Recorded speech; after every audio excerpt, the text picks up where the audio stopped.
حياتية في مصر. طبعا مصر بلد الحضارة، بلد الأصالة، بلد العروبة. هنتكلم مع تلاميذ الصف الخامس الابتدائي مدرسة كفر ميت الحارون الابتدائية. هنتكلم عن أنماط مختلفة في مصر تحت شعار مصر منذ الماضي والحاضر. مصر رمز العروبة والأصالة. وأول نمط في حياتنا اتفضل اتكلم تعالى. الحكومة البشرية، الوحدة، القومية، الجيش القومي، الركاح المصري. تمام، دي العوامل الطبيعية لقيام الحضارة المصرية. اتفضل يا أخي. تعالى. مصر والبشرية، الحياة النباتية والحيوانية على كوكب الأرض والبيئة التي تعيش فيها. ايه التنوع البيولوجي اللي موجود في مصرنا الحبيبة؟ تعالى يا محمود. هتقول ليه؟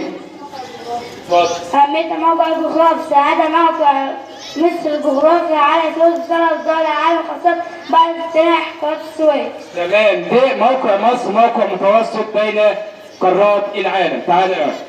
اتفضل تقول ايه؟ تم التحقيق من الوحدة الأولى عام 4242 والوحدة الثانية قبل الميلاد، الوحدة الثانية 3200 قبل الميلاد. شكرا. تحيا وحدتنا يا جماعة. يلا اتفضل ايه؟ تعالى يا أخي. جبال البحر الأحمر في جبال بنت شيب. ماشي يا أخي، كتر خير. تعالى على خطوط الطول لخريطة مصر. اتفضل. الطول هي دوائر رأسية تصل بين القطبين، القطب الجنوبي والقطب الشمالي. تمام، دي خطوطه ايه؟ الطول. تعالوا بقى البنات. نيجي بقى على سلمى.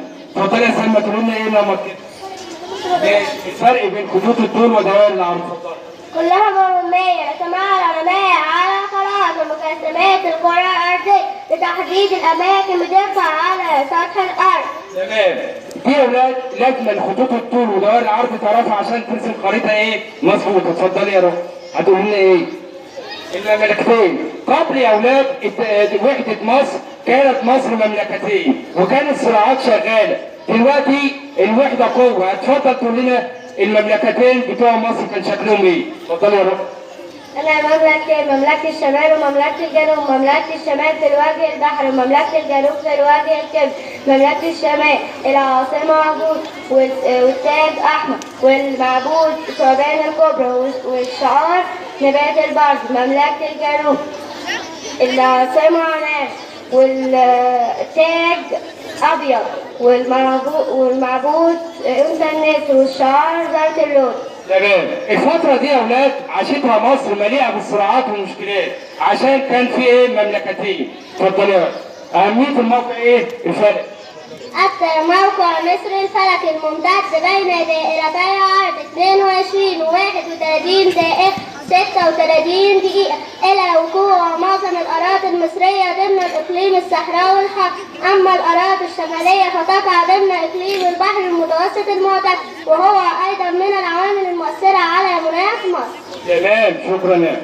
تعالى. اتفضلي لنا إيه؟ الإضافة لجمهورية مصر العربية. اتفضل. الإضافة في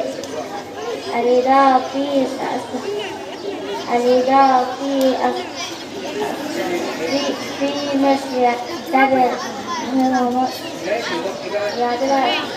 جزء كبير في الصحراء الشرقية. ماشي شكرا يا أخي. أنت خايفة بس يلا قولي. اتفضلي يا أخي. الموقع الجغرافي الموقع الجغرافي لمصر بقى. هو بالنسبة لليابس والمائي. تمام، يبقى الموقع الجغرافي موقع مصر بالنسبة لليابس والماء. اتفضلي يا بسمة تقول ايه؟ فصل الربيع، فصل الصيف، فصل الخريف، فصل الشتاء. تمام، ونحن في فصل ايه؟ الخريف. تمام، نيجي بقى على سلمى. اتفضلي يا سلمى. موقع الفلكي موقع المكان بالنسبة للخطوط طول ودوائر العرض. شكرا يا سلمى. آخر حاجة بقى اتفضلي تقول ايه؟ حدث تاريخية في مصر. وادي النيل والدلتا ومحافظة الفيوم تبلغ مساحتها من حوالي 4%. وهي الأراضي الزراعية.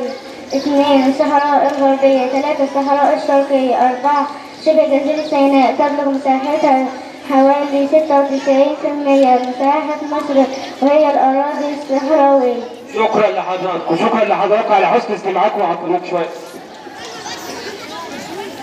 طبعا كلنا شفنا مجهود